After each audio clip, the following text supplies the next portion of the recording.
नमस्कार, जौहर झारखंड देख रहे हैं आप। आपके साथ मैं हूं शिप्रा झा। साहिबगंज के महाराजपुर रेलवे स्टेशन के पास आनंद विहार एक्सप्रेस की एसी बोगी में आग लगने से अफरा तफरी मच गई। खबर मिलते ही ट्रेन पर ब्रेक लगाया गया। रेल कर्मचारियों ने सूझबूझ के साथ आग पर काबू पाया, तभी ट्रेन आगे बढ़ी। दरअसल ये ट्रेन मालदा से आनंद विहार जा रही थी। रास्ते में महाराजपुर के पास ट्रेन पर सवार यात्री को धुआं दिखा। उसने ट्रेन में मौजूद रेल कर्मचारियों को इसकी खबर दी, जिसके बाद लोको पायलट ने ट्रेन पर ब्रेक लगाया और आग बुझाकर बड़ा हादसा टाल दिया गया। ट्रेन में आग कैसे लगी, फिलहाल इसका पता नहीं चल सका है, लेकिन तस्वीर आपके टीवी स्क्रीन पर हम आपको दिखा रहे हैं, जिसमें देखिए साहिबगंज के पास एसी बोगी में आग लगी है। महाराजपुर के पास ये ट्रेन पहुंची थी और तभी यहां पर एक यात्री ने धुआं देखा, जिसके बाद सूचित किया गया रेलवे कर्मचारियों को और फिर ट्रेन को रोका गया।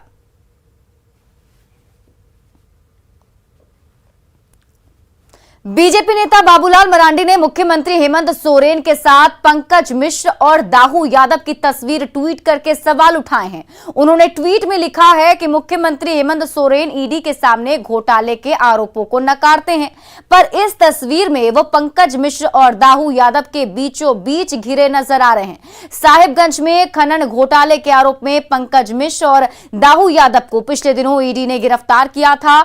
दोनों फिलहाल न्यायिक हिरासत में हैं और इसी मामले में जांच एजेंसी ने मुख्यमंत्री हेमंत सोरेन से भी पूछताछ की थी। बाबूलाल मरांडी के ट्वीट पर अब सियासी हलकों में सनसनी मच गई है।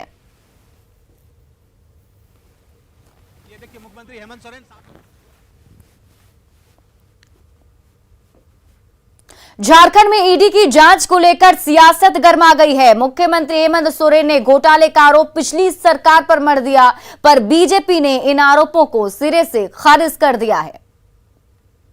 रघुवर सरकार के कार्यकाल में 233 रैक कोयला बिना चालान के भेज दिए गए बाहर झारखंड से।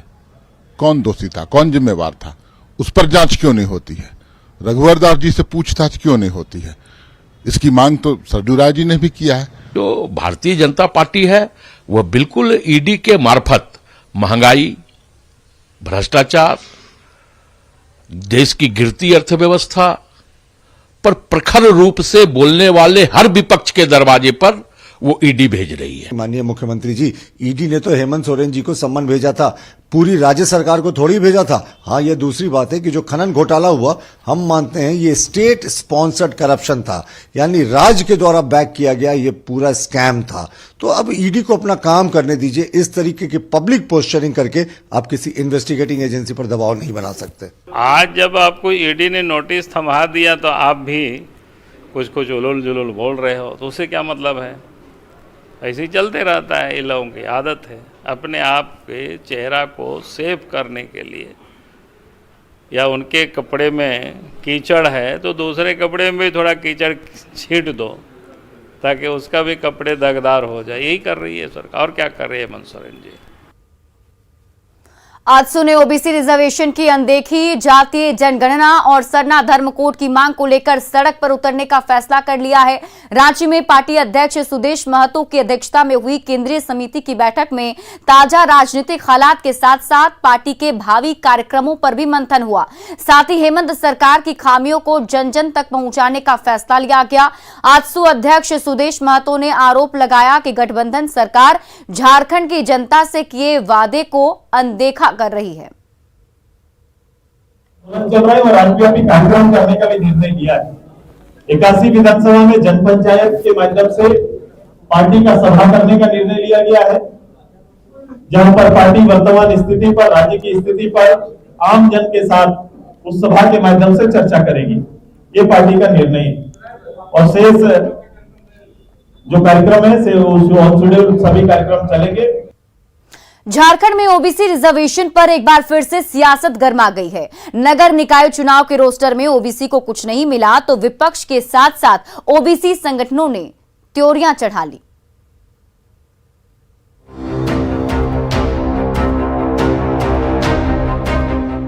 झारखंड राज्य निर्वाचन आयोग की ओर से मेयर और नगर परिषद अध्यक्षों के रिजर्वेशन का रोस्टर जारी होते ही झारखंड की सियासत में फिर उबाल आ गया है, क्योंकि सुप्रीम कोर्ट के आदेश के तहत स्थानीय निकाय चुनाव फिलहाल ओबीसी रिजर्वेशन के बगैर ही कराए जा रहे हैं, जबकि आरक्षण का फायदा सिर्फ अनुसूचित जाति और अनुसूचित जनजाति के हिस्से आया है।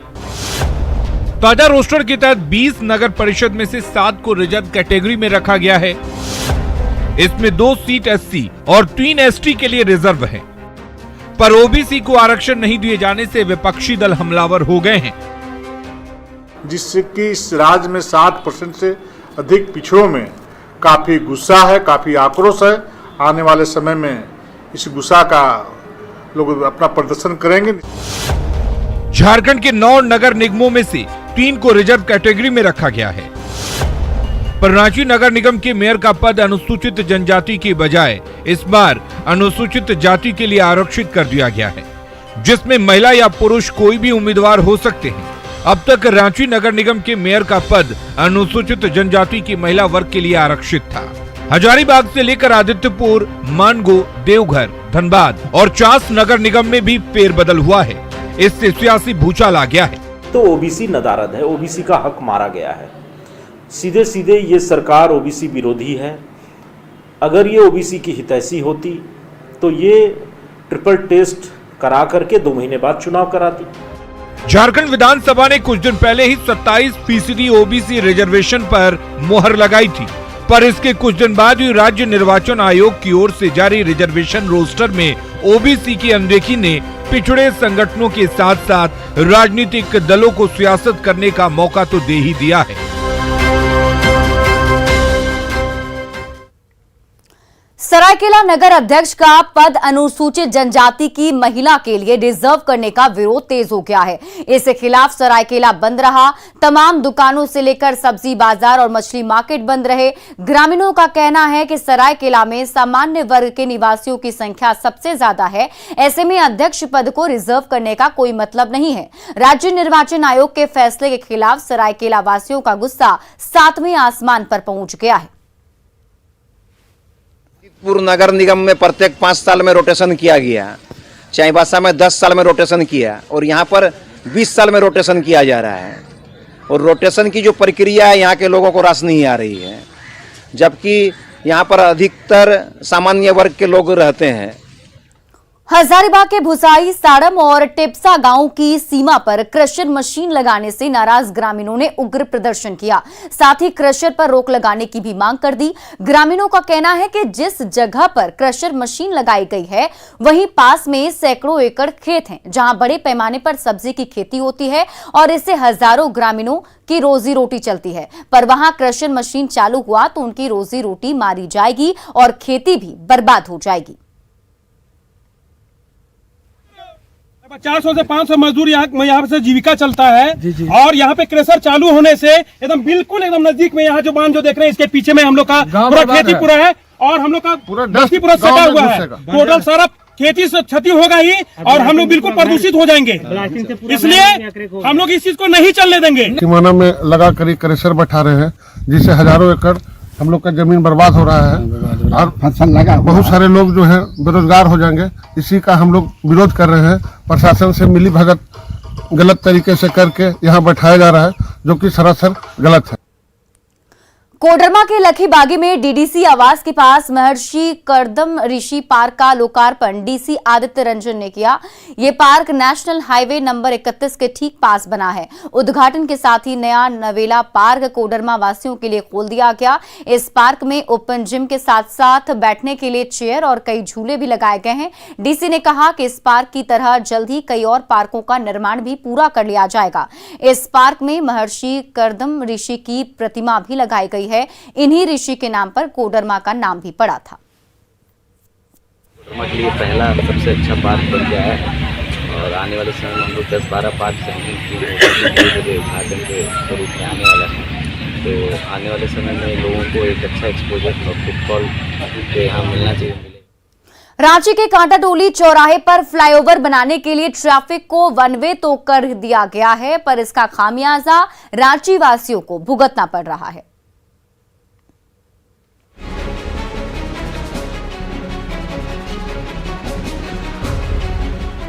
झारखंड की राजधानी रांची का प्रवेश द्वार यानी कांटाटोली चौराहा, जहां सुबह से लेकर शाम तक लगने वाले ट्रैफिक जाम मुसाफिरों का दम निकाल कर रख देता है।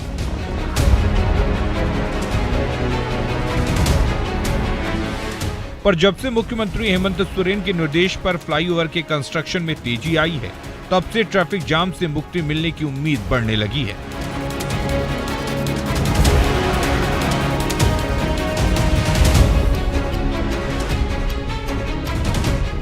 पर कंस्ट्रक्शन को गति देने के लिए ट्रैफिक को वन वे कर दिया गया है। अब लालपुर से आने वाली गाड़ियां तो निर्धारित रूट पर चलेंगी, पर सीरम टोली से आने वाली गाड़ियों को बीच में बहु बाजार से डाइवर्ट कर लोवाडी के रास्ते भेजा जा रहा है। इसको लेकर के बहु बाजार से ट्रैफिक डाइवर्ट करके आपको करबला रोड में भेजा जा रहा है, और उसमें भी जो निजी वाहन और मोटरसाइकिल होंगे या स्कूल बसें होंगी, वो संतपोल स्कूल के सामने से जो बसर टोली का रास्ता है, वहां से आप बिशप स्कूल तक निकल सकते हैं।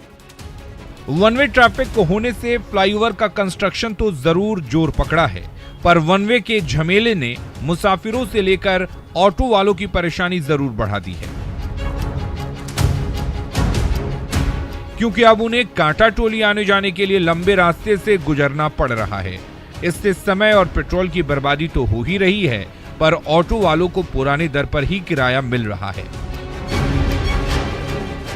बहुत ज्यादा परेशानी है। जब नेता लोग आता है ना, तब रोड पुलिस एकदम भरपूर रहता है, और अभी जो है अगर पब्लिक का परेशानी है तो कोई देखवैया नहीं है। यहाँ पे इतना परेशानी हो रहा है कि कमाने का मन नहीं कर रहा है, रोड में चलने का मन नहीं कर रहा, बहुत जाम लग रहा, रास्ता समझ में नहीं आ रहा, फिर भी जा रहे हैं। भविष्य की रांची को रफ्तार देने के लिए कांटा टोली चौराहे पर फ्लाईओवर बेहद जरूरी है, पर इसके लिए रांची वासियों की वर्तमान में जरूरत से ज्यादा ही मुसीबतें बढ़ गई हैं। लेकिन ये कुर्बानी आने वाले समय में उनके लिए वरदान साबित तो होने वाली है। ओम प्रकाश, न्यूज़ 18, रांची। झारखंड की 40,000 सहिया दीदी स्थायी नौकरी और वेतन की मांग को लेकर सड़क पर उतर गई हैं। रांची में आंदोलन के तीसरे दिन कई सहिया दीदी की तबीयत बिगड़ गई, तो उनका हालचाल लेने स्वास्थ्य मंत्री बन्ना गुप्ता को आना पड़ा।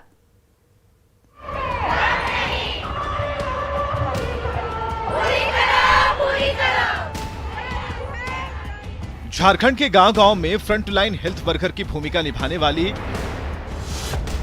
40,000 से भी ज्यादा सहिया दीदी एक बार फिर सड़क पर हैं। वजह है मांगों की अनदेखी और महज 2,000 रुपए मानदेय। जबकि सहिया दीदी झारखंड के ग्रामीणों की सेहत की देखभाल करने में अहम भूमिका निभाती हैं। इनके जिम्मे गर्भवती मां और शिशु की देखभाल की जिम्मेदारी है। टीकाकरण अभियान का दायित्व है, तो समय समय पर होने वाले हेल्थ सर्वे में भी सहिया दीदी ही रास्ता दिखाती हैं। यही नहीं, कोरोना काल में भी सहिया दीदी ने जान पर खेलकर कई मरीजों की जान बचाई। लेकिन 16 साल लंबी नौकरी के बावजूद न स्थायी नौकरी हुई और न सम्मानजनक मानदेय मिला।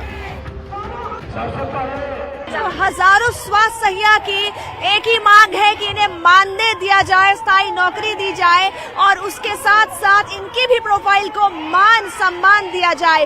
कई सालों से ये संघर्ष कर रही है कि इनकी नौकरी में इन्हें मान सम्मान और मानदेय दिया जाए, और मंत्री केवल इनको आश्वासन देकर छोड़ देते हैं। हम लोग जो मेहनत करते हैं एक हिस्सा भी नहीं मिलता है। उससे अच्छा एक लेबर मजदूर का है, हर दिन का एक लेबर काम करता है, उसको 300 रुपया मिलता है, 400 आराम से घर जाता है। हम लोग कुछ भी नहीं मिलता है। रांची के मुरहाबादी मैदान में 3 दिन से अनशन पर बैठी सहिया दीदी इस बार आर पार की लड़ाई के मूड में है, क्योंकि जी तोड़ मेहनत और गांव-गांव में ड्यूटी करने के बावजूद उतने पैसे नहीं मिलते जिससे गुजारा चल पाए। मांग हमारी ये है कि 18-20 हजार की मानदेय दिया जाए। जो हम लोग को 2,000 का इंसेंटिव दिया तो उसको बंद किया जाए, वो बंद कर दिया जाए।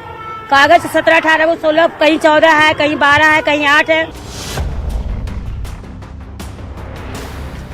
आंदोलन के तीसरे दिन सहिया दीदी की सेहत बिगड़ने लगी। ठंड के मारे एक सहिया दीदी अचानक बेहोश हो गईं, तो दौड़े दौड़े स्वास्थ्य मंत्री बन्ना गुप्ता मौके पर पहुंचे और आश्वासन दिया कि उन्हें उनका हक जरूर मिलेगा। रास्ता निकलता है, रास्ता निकालने के लिए थोड़ा सब्र भी करना पड़ता है, रास्ता निकलेगा। ठीक है, यदि ऐसा संवेदनशील नहीं होते तो हम क्यों आते? आप बताइए, आने का क्या कारण है? हमको तो कोई जोर जबरदस्ती नहीं ना लाया है, मैं तो स्वेच्छा से आया हूँ ना। इसलिए आया हूं क्योंकि मैं जानता हूं हमारी बहनों का जो मानदेय है बड़ा कम है, इनके प्रति सरकार संवेदनशील है।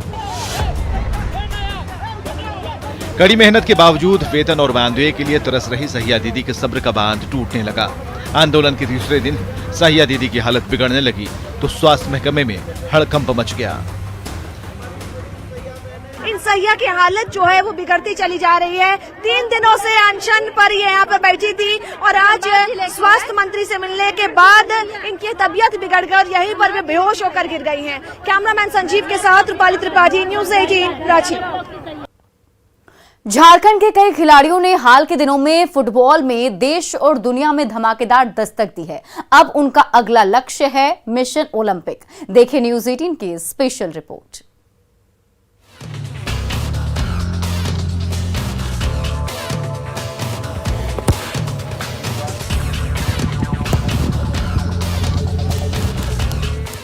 खेल की दुनिया में जोरदार दस्तक दे रही झारखंड की प्रतिभाओं ने अब फुटबॉल की दुनिया में जोरदार किक मारी है। पिछले महीने फीफा महिला वर्ल्ड कप अंडर 70 में जिस तरह झारखंड की 4 खिलाड़ियों ने राष्ट्रीय टीम में शामिल होकर अपनी मौजूदगी दर्ज कराई, उससे उत्साहित होकर झारखंड में फुटबॉल का सफर अब आगे बढ़ चला है। रांची के खेलगांव में मिशन ओलंपिक को लेकर टैलेंटेड फुटबॉल खिलाड़ियों का ग्रुप 100 बनाया गया है, जिसमें 50 लड़कियां और 50 लड़के शामिल हैं। कई नेशनल खिलाड़ियों से भरे इस ग्रुप में 100 को मिशन ओलंपिक के लिए फोकस कर प्रशिक्षण दिया जा रहा है। इन खिलाड़ियों में रांची, गुमला, खूंटी, सिमडेगा, बोकारो समेत राज्य भर के 9 से 16 तक की उम्र के खिलाड़ियों को अंतर्राष्ट्रीय स्तर पर ट्रेन किया जा रहा है। सुपर 100 फुटबॉल के बच्चे जो हैं, ये इनको हम लोग हमारे मंझे हुए कोचों के द्वारा प्रशिक्षण दिया जा रहा है और बच्चों को हम लोग का जो एम है वो मिशन ओलंपिक है। हम बच्चों को ओलंपिक के लिए तैयार कर रहे हैं। ग्रुप 100 में शामिल हर एक खिलाड़ी पर प्रति महीने करीब 1 लाख रुपए खर्च किए जा रहे हैं, जिसमें खिलाड़ियों की पढ़ाई, उनके रहने, पोषाहार, खेल से संबंधित किट और उनके प्रशिक्षण के लिए बाहर आने जाने का खर्च शामिल है। इस ग्रुप 100 को कतर में शुरू हो रहे फीफा वर्ल्ड कप के मैच को दिखाया जाएगा। साथ ही अंतर्राष्ट्रीय स्तर की बड़ी टीमों की शैली से भी रूबरू कराया जाएगा।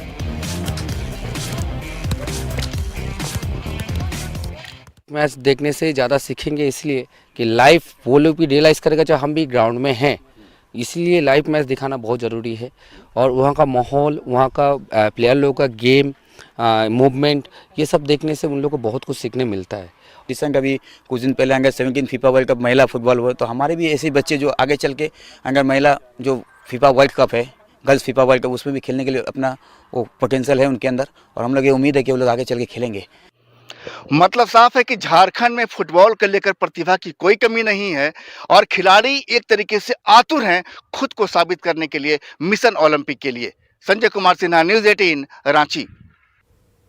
बोकारो के बेरमो में आपसी मनमुटाव में एक परिवार ने स्कूली छात्राओं की बर्बर पिटाई कर डाली। ये वारदात हुई रेलवे कॉलोनी में। इसी रास्ते से स्कूल बस गुजर रही थी, जिसे रुकवाकर छात्राओं से पिटाई की गई। कहा जा रहा है कि स्कूली बच्चों के बीच कुछ मनमुटाव हुआ था और इसका बदला लेने के लिए एक छात्रा का परिवार स्कूल बस पर सवार हुआ और छात्रों की पिटाई कर डाली। बस में डायरेक्ट चढ़ के स्कूल बस में आके बोले कि कौन है शिवालिका, उठा के फाड़ देंगे हम उसको। फिर पता चला शिवालिका नहीं है, शिवांगी नहीं है, शिवालिका नहीं आई थी, तो शिवांगी को पूरा मारने लगी उतर के। इतना मारी थी, जेंट्स भी मारे हैं, औरत मिल के पूरा मारी है। फिर वो मेरा गला पकड़ी तो मेरा भी हाथ उठ गया, मेरा हाथ उठ गया। तो उसके बाद दोनों बहन मिलके हमको मारने लगी, और उसकी पूरा फैमिली जितना भी मेंबर थे सब हमको मिलके मारने लगे। जेंट्स भी आए थे क्या? जेंट्स भी थे क्या मारने में? हाँ। बोकारो सदर अस्पताल की व्यवस्था पूरी तरह से राम भरोसे है। हालात ये हैं कि शुक्रवार को दोपहर 3 बजे अस्पताल पहुंची गर्भवती महिला को रात 10 बजे तक चिकित्सक का इंतजार करना पड़ा। इस दौरान महिला प्रसव कक्ष में तड़पती रही, लेकिन किसी ने इसकी सुध नहीं ली। हालांकि जब सदर अस्पताल के उपाधीक्षक को इसकी जानकारी मिली तो उन्होंने इलाज मुहैया करवाया और रात में ऑपरेशन करा दिया गया। सदर अस्पताल के उपाधीक्षक ने इसे लापरवाही मानी है और कर्मियों को चेतावनी दी है। आई है मोदी से क्या बजे सदर अस्पताल आई है? 3 बजे। तो अभी तक डिलीवरी नहीं हुआ है? नहीं। क्या बोल रहा है डॉक्टर? बोल रही थी डॉक्टर आएगा जो करते ना सीजर और डॉक्टर चल गए। थोड़ा सा कम्युनिकेशन गैप मैं मानूंगा कि कम्युनिकेशन गैप हुआ। हमने सिस्टर को ये बताया कि आप उसी समय जब सिस्टर गई, जिस समय ये डॉक्टर लोग जा रहे थे उसके पहले पेशेंट आ गया था, तो आपको ये डॉक्टर को इन्फॉर्म कर देना चाहिए था। उसी समय आधा घंटा रुक करके और सीजेरियन हो जाता है। ये गैप है। हाँ, मैंने कम्युनिकेशन गैप। चकधरपुर के राज खरसावा रेलवे स्टेशन के यार्ड में देर रात हावड़ा मेल से कटकर 2 लोको पायलट की मौत हो गई। मृतकों के नाम हैं डीके सहाना और मोहम्मद अशरफ आलम। दोनों मालगाड़ी को चेक कर रहे थे और तभी तेज रफ्तार हावड़ा मुंबई मेल बगल की पटरी पर दौड़ने लगी। उसी ट्रेन से कटकर दोनों की दर्दनाक मौत हो गई। इस घटना से रेल कर्मचारियों के बीच मातम है।